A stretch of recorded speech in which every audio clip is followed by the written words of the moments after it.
Friends, మీరు చూస్తున్నది తెలుగు రాష్ట్రాల్లోనే అతిపెద్ద పులుసు మార్కెట్ అయిన పెబ్బేరు ఎద్దుల సంత. ఎన్ని పళ్ళ కూడా ఇవి? పళ్ళు దులిపినాయంట, 2 పళ్ళకు వచ్చినట్టే. మరి ఎట్లా రేట్ ఇవి?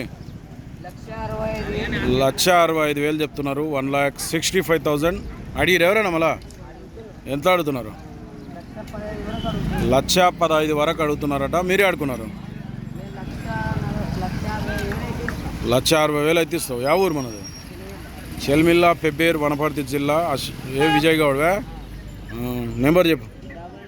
99 తిప్పు, ఇక్కడ తిప్పు. 9963548553. ఫ్రెండ్స్, ఎవరికన్నా అవసరం అయితే వీళ్ళు వ్యాపారం చేస్తుంటారు. మంచి మంచి కోడలు అయితే పట్టుకొస్తుంటారు, పెద్ద పెద్ద సైజు కోడలు. మీకు నచ్చితే కాంటాక్ట్ చేయండి. ఎన్ని కోడలు తెచ్చిన? ఎన్ని జాతలు తెచ్చిన మొత్తం? ఇవి అమ్మీనరా మీరే? ఎట్లా వెళ్తారు ఇవి?